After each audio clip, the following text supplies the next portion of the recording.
Hello everyone. हम लोग PFR की वर्कबुक का सॉल्यूशंस कर रहे थे इंडेस का। एंड आज के इस सेशन में हम लोग Ind AS 115 revenue from contract with customers which is a very important Ind AS from exam perspective उसके क्वेश्चंस डिस्कस करेंगे। वर्कबुक में टोटल 4 क्वेश्चंस दिए हुए हैं एंड डिफरेंट डिफरेंट वेराइटीज के क्वेश्चन है। Sale with right to return, फिर अलोकेशन ऑफ डिस्काउंट, उसके बाद जो हम लोग ओवर टाइम रिकॉर्ड करते हैं revenue using the percentage completion method etcetera, वो सारे टाइप के क्वेश्चंस आपको दिए हुए हैं। मेरे को लगता है ये जो क्वेश्चंस दिए हुए हैं एग्जाम के लेवल के क्वेश्चंस है, इसी टाइप के क्वेश्चन आपको एग्जाम में देखने मिलने चाहिए। तो जरूर जरूर जरूर इस वीडियो को देखें और ये चारों क्वेश्चंस अच्छे से प्रैक्टिस करें। कोई भी क्वेश्चन को प्रैक्टिस करने में दिक्कत हो तो before you after you read the question you understand ये किस टॉपिक का है, एक बार समरी बुक में जाके वो टॉपिक रिवाइज कर लो and thereafter try the question yourself. देखिए आपसे वो क्वेश्चन बनता है या नहीं बनता है। मैं शुरू करता हूं आपके साथ discussion. Ind AS 115 revenue from contract with customer का सीएफआर का वर्कबुक। सबसे पहले illustration 18। X limited sells 1100 units of a product to customers at a price of 150 per unit। 1100 units बेचा 150 per unit। Payment is received at the time the control of the product is transferred to the customer। जैसे ही हमने control transfer किया पैसे मिल गए। X Limited has a return policy that allows customer to return any unused units within 60 days। वो चाहे तो 60 days के अंदर वो गुड्स रिटर्न कर सकता है, कोई भी अनयूज मटेरियल वो रिटर्न कर सकता है, कोई कंडीशन नहीं लगाई। फॉर अ फुल रिफंड, इसको बोलते हैं sale with a right to return. हमने माल बेचा और कस्टमर को एक राइट दिया है, तू चाहे तो स्पेसिफाइड टाइम में गुड्स वापस रिटर्न कर सकता है। इंड एएस 115 बोलता है इन दैट केस आप जब इनिशियली रेवेन्यू रिकॉर्ड करोगे तो रेवेन्यू उतना रिकॉर्ड करना जितना बाद में जाके रिवर्सल का नौबत ना आए। यानी जितना आपको लगता है कस्टमर फ्यूचर में जाके रिटर्न नहीं करेगा गुड्स, उतने का रेवेन्यू आप एस्टिमेट करके आज रिकॉर्ड कर लो और बैलेंस जो है वो जैसे जैसे आगे टाइम बढ़ता जाए उसके हिसाब से आप अपना रेवेन्यू रिकॉग्नाइज कर लो। वेरिएबल कंसिडरेशन की तरह जहां पे हम बोलते हैं उतना रेवेन्यू रिकॉर्ड करो कि फ्यूचर में जाके रेवेन्यू रिवर्सल की नौबत ना आए। The cost incurred by x limited for each unit is 120 रुपया। ये हर यूनिट बनाने में 120 रुपए का कॉस्ट लगता है। This is cost of the product. Based on the experience in selling similar product, X Limited estimates that 950 units will not be returned। 950 units will not be returned। 1100 में 950 units वो return नहीं करेंगे, यानी वो रख लेंगे। 150 यूनिट्स रिटर्न आ सकता है। तो अगर 950 यूनिट्स रिटर्न नहीं होंगे तो जब मैं रेवेन्यू रिकॉर्ड करूंगा एज पर इंडेस 115 में 950 यूनिट्स का ही रेवेन्यू रिकॉर्ड करूंगा। बैलेंस 150 यूनिट्स के लिए जो मेरे को पैसा मिल गया है कस्टमर से वो as a refund liability record होगा। जो आगे जाकर रिफंड करना पड़ा तो हम रिफंड कर देंगे और अगर कस्टमर ने 60 डेज में गुड्स रिटर्न नहीं किया तो हम रेवेन्यू की तरह रिकॉग्नाइज कर लेंगे। How this transaction will be accounted in the books of x limited. बोल रहा है एक्स लिमिटेड के बुक्स में इस ट्रांजैक्शन को कैसे अकाउंट फॉर करोगे बताइए। तो हम अगर जर्नल एंट्री पास करें, जर्नल एंट्री क्वेश्चन 18, मैं जर्नल एंट्री पास कर सकता हूं bank account debit 1100 units into rupees 150। 1100 units into rupees 150। मेरा कैलकुलेटर मेरा कोई बच्चा लेके चला गया बाबा, चलो कोई बात नहीं, मैं कैलकुलेटर यहां खोल लेता हूं। Calculator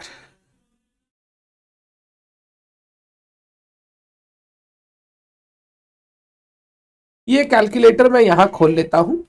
1100 into 150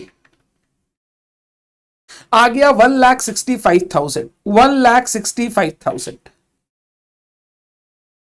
to sale revenue, to sales 950 into 150, 950 into 150 142,500 to refund liability.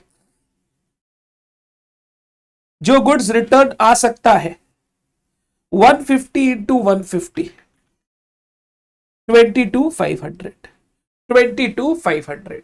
ये मैं अकाउंटिंग करूंगा रेवेन्यू की। 950 यूनिट जो रिटर्न नहीं आएगा उसका रेवेन्यू रिकॉर्ड कर लूंगा, बाद बाकी जो आ सकता है उसको रिफंड लाइबिलिटी बोल के रिकॉर्ड करूंगा। Question arises what about the cost of goods. Cost of goods ध्यान से सुनिएगा। आपके गुड्स कस्टमर्स के पास चले गए टू इन्वेंट्री या टू स्टॉक या टू परचेजेस। 1100 यूनिट्स आपके कस्टमर के पास चले गए जिसका कॉस्ट था 120 रुपीज।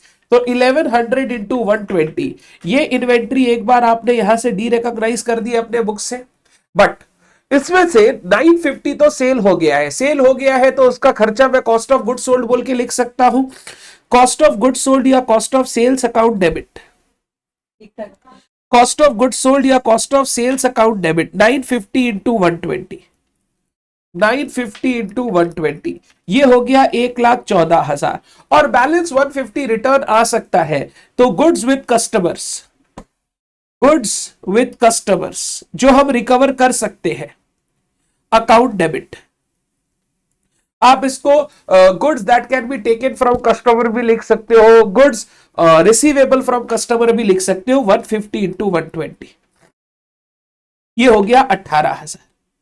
सर इन दोनों में क्या फर्क है, कॉस्ट ऑफ गुड्स सोल्ड या गुड्स विद कस्टमर में? ये मैं एक्सपेंस बोल के पीएल में दिखाऊंगा और मेरा प्रॉफिट निकल जाएगा sales minus cost of goods sold, और ये मैं एसेट बोल के बैलेंस शीट में दिखाऊंगा। मैं इसको अभी एक्सपेंस रिकॉर्ड नहीं कर सकता। एक्सपेंस आप तभी रिकॉर्ड कर सकते हो जब आपने सेल्स रेवेन्यू रिकॉर्ड कर लिया है। जब तक माल आप बोल रहे हो बिका नहीं है, सेल्स रेवेन्यू आपने रिकॉर्ड नहीं किया है, तब तक आप उसको एक्सपेंस नहीं बोल सकते हो। तो ये इन्वेंट्री जो आपने कस्टमर को दी है, ये एसेट बोल के आपको रिकॉर्ड करना पड़ेगा, that is goods with customer. तो सेल्स की एंट्री सब कर लेते हैं, ये एंट्री भी ध्यान रखना। टोटल 1100 गुड्स मेरे यहां से निकल गया, जिसमें 950 का जो कॉस्ट है वो मैं कॉस्ट ऑफ गुड्स सोल्ड बोल के एक्सपेंस की तरह रिकॉग्नाइज करूंगा, और 150 का जो कॉस्ट है वो मैं रिकॉर्ड करूंगा गुड्स विद कस्टमर, जो मुझे उनसे मिल सकते हैं, गुड्स रिकवरेबल फ्रॉम कस्टमर्स। तो अगर आपने ये कर लिया, आप ये आंसर चेक कर सकते हो। Cash account debit to refund liability to revenue, cash to sales to refund liability, done. फिर cost of sales account debit to inventory 132 132। Sir आपने तो cost of goods sold 132 record नहीं किया, देखो तो सही। Right to recover return goods account debit to cost of sales, उन्होंने पहले कॉस्ट ऑफ सेल्स लिखा, फिर उसके बाद राइट टू रिकवर वाला अलग से एंट्री कर दिया। आप इन दोनों एंट्री को कंबाइन कर लो तो आ जाएगा cost of goods sold account debit 1,14,000, goods with customer जो मैं रिकवर कर सकता हूं वो आ जाएगा 18,000, टू इन्वेंट्री आ जाएगा 1,32,000, 1,32,000। तो हमने एंट्री को प्रॉपरली कंबाइन कर दिया। उन्होंने पहले cost of goods sold record किया और उसके बाद जाके उसको रिवर्स करके गुड्स रिकवरेबल फ्रॉम कस्टमर अलग से रिकॉर्ड कर लिया। क्लियर? आगे चलता हूं। ए सेल्स 3 प्रोडक्ट्स। आप अगर 1 मिनट का टाइम लेना चाहते हो तो टाइम लेके रीड कर सकते हो, मेरे को हड़बड़ी नहीं है, छोटू सा क्वेश्चन था इसीलिए मैं टाइम नहीं दे रहा। A Limited sells 3 products at the following standalone selling prices। 3 product बेचता है, तीनों का स्टैंडअलोन सेलिंग प्राइस दे दिया। A का 200, B का 140, C का 110। A Limited sells 1 unit of each product to ASN for total 405। Normally अगर तीनों का टोटल करोगे ना, तीनों का टोटल 340, 110, 450।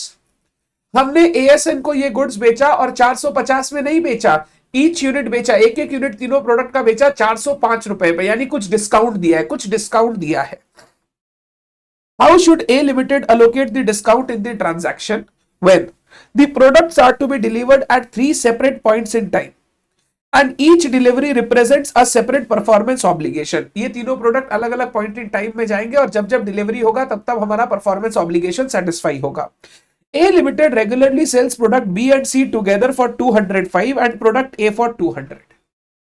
अब क्या बोल रहा है, ये लोग प्रोडक्ट B और C को रेगुलरली 250 का चीज को 205 में बेचता है, 205 में बेचता है, मतलब वहां पे 45 रुपीस का डिस्काउंट देता है। तो मैं बोल सकता हूं ये जो 45 रुपीस का डिस्काउंट हमने दिया है तीनों प्रोडक्ट में, ये सब्सटैंशियली प्रोडक्ट B और C को जब आप बेचते हो तो उसके डिस्काउंट से इक्वल है।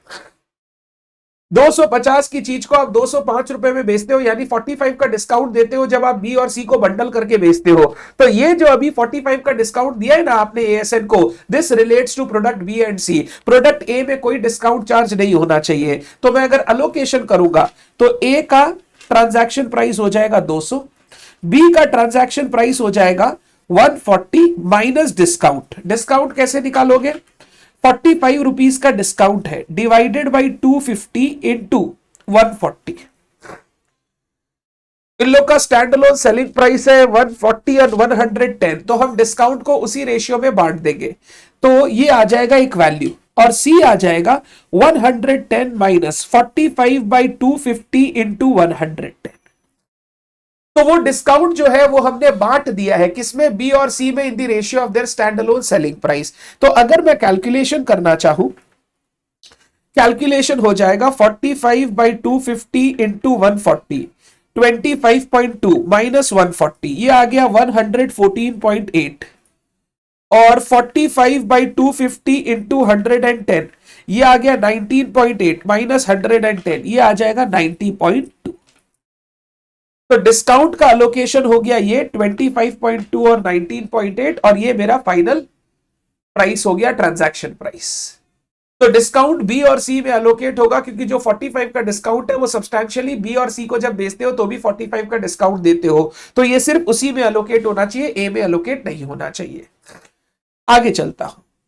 When the contract required the delivery of product B and C at the same time, and A Limited treat the delivery as single performance obligation, A Limited regularly sells product B, C together at 205 and product A for 200। अब क्या बोल रहा है, पहला वाला और इसमें क्या फर्क है, पहला वाला में बोल रहा है बी और सी अलग अलग माल जाता है, ये तीनों प्रोडक्ट अलग अलग डिलीवर होते हैं डिफरेंट पॉइंट्स इन टाइम, और जब जब डिलीवर होते हैं तब तक हम रेवेन्यू रिकॉर्ड कर लेते हैं। यहां बोल रहा है बी और सी को ना वो एक ही साथ डिलीवर करता है और वो एक परफॉर्मेंस ऑब्लिगेशन माना जाता है। अगर बी और सी को वो एक ही साथ डिलीवर करता है और वो एक परफॉर्मेंस ऑब्लिगेशन माना जाता है, तो ए के लिए प्राइस हो गया 200 रुपया, बी एंड सी टुगेदर के लिए प्राइस हो गया 205। जब बी और सी दोनों डिलीवर करेगा तब वो रेवेन्यू रिकॉर्ड करेगा 205। ए और बी में फर्क क्या है, यहां जब जब बी का डिलीवरी होगा बी का रेवेन्यू रिकॉर्ड होगा, सी का डिलीवरी होगा सी का रेवेन्यू रिकॉर्ड होगा। तो मैंने अलग अलग दोनों का प्राइस कैलकुलेट किया, ट्रांजैक्शन प्राइस जो मेरे को रेवेन्यू रिकॉर्ड करना है when performance obligation is satisfied. But यहां बोल रहा है delivery of product B and C at the same time and A Limited treat the delivery as a single performance obligation। तो जब B और C एक साथ डिलीवर हो रहा है और वो सिंगल परफॉर्मेंस ऑब्लिगेशन है, तो पूरा 205 उसी समय रिकॉर्ड करेंगे। यहां आपको अलग अलग रिकॉर्ड, अलग अलग बाइफरकेट करने का दरकार नहीं है। तो प्रोडक्ट A का हो गया 200, product B and C together हो गया 205। तो 45 का डिस्काउंट अलोकेट होके 205 पे B और C रिकॉर्ड होगा जब product B and C deliver होगा। A Limited agreed to sell 1 unit of each product to ASN for 405. Although products are not usually sold at discount, the products are to be delivered at 3 separate points in time, and the delivery of each product represent a separate performance obligation। बोल रहा है ये तीनों product individually जब बेचते हैं हम discount में नहीं बेचते हैं, यानी ये जो डिस्काउंट है तीनों में अलोकेट होगा। मैं ऐसे बोल सकता हूं 450 का माल 405 में बेचा तो डिस्काउंट हो गया 45। बोल सकता हूं 10%, तो 10% डिस्काउंट तीनों में अलोकेट कर दो। अगर मुझे निकालना है तो मैं निकालूंगा A B C, stand alone selling price, discount, transaction price. 200, 140, 110, total 450, transaction price है 405, यानी 10% डिस्काउंट। तो इससे 10% डिस्काउंट 20 रुपया, 14 रुपया, 11 रुपया, 10% डिस्काउंट। तो ये हो गया 180, ये हो गया 126, ये हो गया 99। तो जब ए जाएगा आप रेवेन्यू रिकॉर्ड कर लेना 180, बी जाएगा रेवेन्यू रिकॉर्ड कर लेना 126, सी जाएगा रेवेन्यू रिकॉर्ड कर लेना 99। तो आंसर चेक कर लेते हैं। यहां पर स्टैंड अलोन सेलिंग प्राइस दिया हुआ है, डिस्काउंट 25.2 और 19.8। तो जैसे जैसे ए बी सी ट्रांसफर होगा वैसे वैसे हम इंडिविजुअल रेवेन्यू रिकॉर्ड करेंगे। 200, 114.8 और 90.2। दूसरे केस में ए हो गया एक परफॉर्मेंस ऑब्लिगेशन, कोई डिस्काउंट नहीं। बी और सी हो गया एक परफॉर्मेंस ऑब्लिगेशन, 250 का चीज है, 205 में गया तो 45 का डिस्काउंट अलोकेट कर दो। यहां बी और सी को इंडिविजुअली अलग अलग देखने का जरूरत नहीं है क्योंकि वो सिंगल परफॉर्मेंस ऑब्लिगेशन है। तीसरे केस में 200, 140, 110, 20, 14, 11 और 180, 126, 99, 180, 126, 99। तो ये हमने ट्रांजैक्शन प्राइस का अलोकेशन देखा डिस्काउंट के केस में। नॉर्मली ट्रांजैक्शन प्राइस हम क्या करेंगे, सारे प्रोडक्ट के स्टैंड अलोन सेलिंग प्राइस में हम लोग उसको बाइफरकेट कर देंगे, यानी डिस्काउंट हर प्रोडक्ट में सेम परसेंटेज में चला जाएगा। बट अगर आपको ये पता है कि वो डिस्काउंट सब्सटैंशियली एक या दो प्रोडक्ट से रिलेटेड है इन दी ग्रुप, तो इन दैट केस फिर डिस्काउंट उसी में अलोकेट करेंगे, फिर दूसरे प्रोडक्ट्स में अलोकेट नहीं करेंगे। क्लियर? एक बार आप चेक कर लो, मैं आपको 2 मिनट का टाइम देता हूं। क्वेश्चन 20 इज अ चिंदी क्वेश्चन। आप खुद देखोगे तो आपको समझ में आ जाएगा, बट पहले क्वेश्चन 19 आप चेक कर लो, फिर क्वेश्चन 20 में चलेंगे।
डन।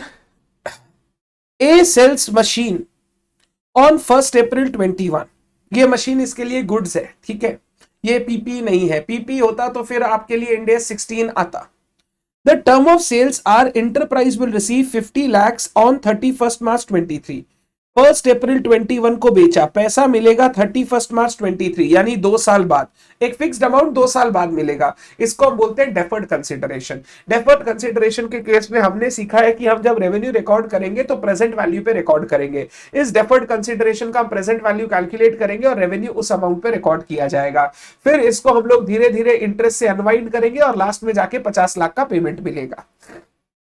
डिस्काउंट फैक्टर दिया हुआ है 10%, 1 start of the year, end of year 1, end of year 2।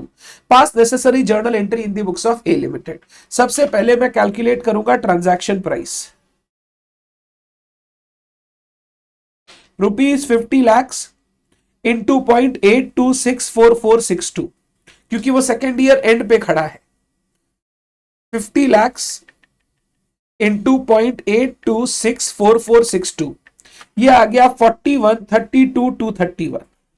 तो इनिशियली मैं रिकॉर्ड करूंगा debtor account debit to sales 4132,231। फिर फर्स्ट ईयर इंटरेस्ट आएगा 10% का। फिर उसके बाद टोटल अमाउंट पे सेकेंड ईयर इंटरेस्ट आएगा 10% का।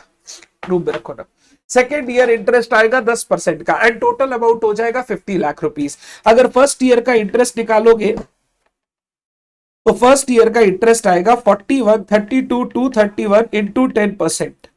ये हो गया 413223। ऐड कर लोगे +413223, ये आ गया 45,45,454 इंटू 10%।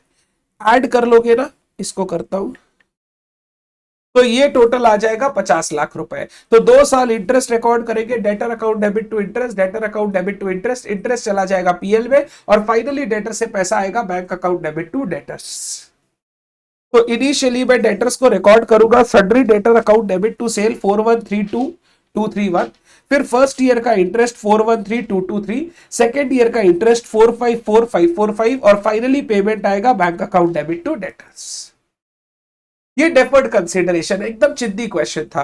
प्रेजेंट वैल्यू पे रिकॉर्ड करेंगे, इंटरेस्ट अनवाइंड करेंगे एंड फाइनली 50 लाख रुपया रिसीव होगा। डन। 1 मिनट चेक कर लो। क्वेश्चन 21 को मैं गुड क्वेश्चन मार्क करूंगा, एग्जाम में देखने मिल सकता है। क्वेश्चन 21, 1 मिनट चेक कर लो, इसके बाद हम क्वेश्चन 21 पे जाएंगे।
Done. On 1st April 21, A Limited entered into a contract with ASL Limited to contract a building. एक बिल्डिंग बनेगा. अब बिल्डिंग एक दिन में तो बनेगा नहीं, over a period of time बनेगा. और a contract price of 10 lakhs. A Limited identifies a single performance obligation in the contract. ऐसे तो एक ही परफॉर्मेंस ऑब्लिगेशन है, to be satisfied over time, which is fulfilled over time. A Limited uses cost incurred as a percentage of total expected cost. Cost incurred percentage of total expected cost. यानी cost incurred till date divided by total estimated cost as a measure of progress towards complete satisfaction of the performance obligation. जब आप progress calculate करोगे कितना काम हो गया तो आप formula use करोगे cost incurred divided by total expected cost. At the start of the contract, total expected cost is estimated to be 7 lakh. Cost incurred till 31st March 22 is 4.2 lakhs. पहले साल के एंड तक cost लगा है 4.2 lakhs. On 15th May 22, अब next year की बात कर रहा है, पहले फर्स्ट ईयर को सुलझा लेते हैं.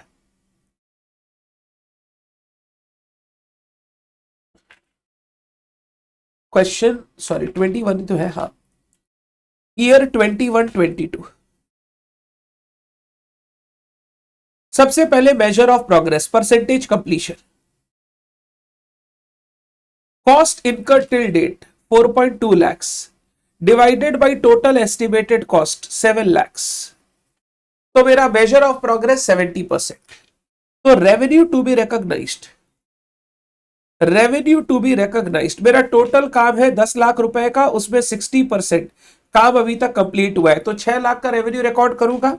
लेस कॉस्ट इनकर्ड, अभी तक कितना खर्चा हुआ 4.2 lakhs.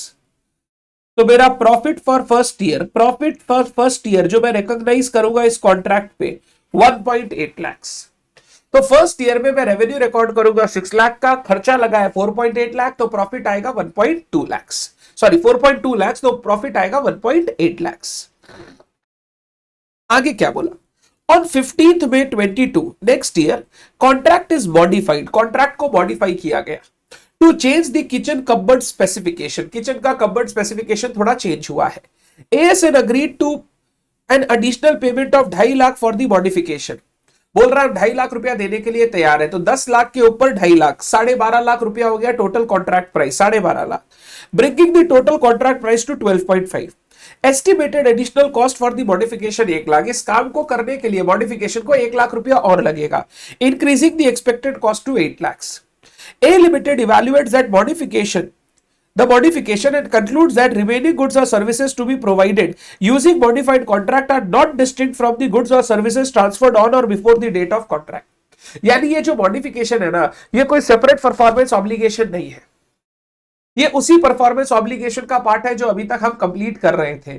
अगर ये सेपरेट परफॉर्मेंस ऑब्लिगेशन नहीं है, उसी परफॉर्मेंस ऑब्लिगेशन का पार्ट है, तो हम लोग क्यूमुलेटिव कैचअप एडजस्टमेंट करेंगे. हम लोग इसको नया कॉन्ट्रैक्ट नहीं मानेंगे, हम लोग इसको एग्जिस्टिंग कॉन्ट्रैक्ट का ही मॉडिफिकेशन मानेंगे और अपने रेवेन्यू को सही करके रिकॉर्ड करेंगे. ध्यान से समझिएगा. 15th May को,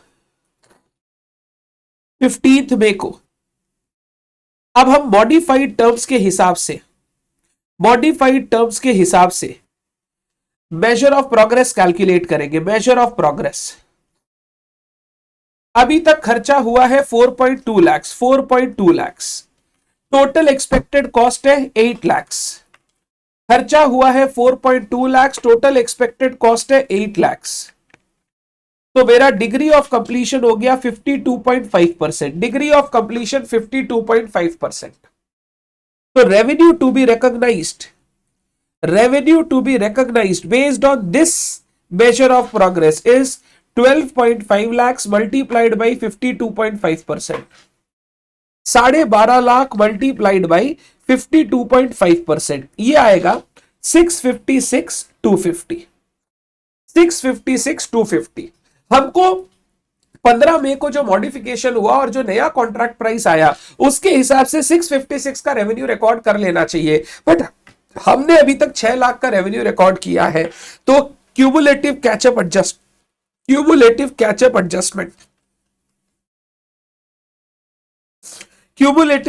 adjustment, revenue to be recognised 656,250. minus revenue already recognized 6 lakhs. So extra revenue to be recognized as catch up adjustment. Extra revenue जो मुझे रिकॉग्नाइज करना पड़ेगा 56,250. मैं इसको नया कॉन्ट्रैक्ट नहीं मानूंगा, ये एग्जिस्टिंग कॉन्ट्रैक्ट का ही पार्ट है और ये कोई नया परफॉर्मेंस ऑब्लिगेशन नहीं है, ये उसी परफॉर्मेंस ऑब्लिगेशन का पार्ट है. तो मैंने जो मेजर ऑफ प्रोग्रेस वगैरह पहले कैलकुलेट किया था उसको रिवाइज करूंगा और जो एक्स्ट्रा रेवेन्यू रिकॉर्ड करना है वो क्यूमुलेटिव कैचअप एडजस्टमेंट से रिकॉर्ड कर लूंगा. तो अगर मैं जाऊं आपके यहां पे, हम लोग सबसे पहले लास्ट ईयर की बात करें तो 420 कॉस्ट इनकर्ड टिल डेट है, 60% of total expected cost. Revenue 6 lakh, खर्चा 420, तो 180 का प्रॉफिट रिकॉग्नाइज होगा 31 मार्च तक. 15 मई को कॉन्ट्रैक्ट मॉडिफाई हुआ and company concludes that remaining goods are using the modified contract are not distinct from the goods and services transferred on or before the date of modification. Hence, company accounts for the contract modification as if it were part of the original contract. मान लीजिए original contract का ही part है, कोई नया contract नहीं है, कोई नया परफॉर्मेंस ऑब्लिगेशन नहीं है. तो प्रोग्रेस ऑफ वर्क मेजर करेंगे 52.5% आएगा. उसके हिसाब से रेवेन्यू रिकॉर्ड होना चाहिए 656,250. हमने रिकॉग्नाइज किया है 6 लाख, तो हमें और रिकॉग्नाइज करना पड़ेगा 56,250. तो ये अच्छा क्वेश्चन था, एग्जाम में पूछा जा सकता है. 2 मिनट आप आंसर चेक कर लो. This completes Ind AS 115 from your workbook. Check कर लीजिए और thank you so much everyone.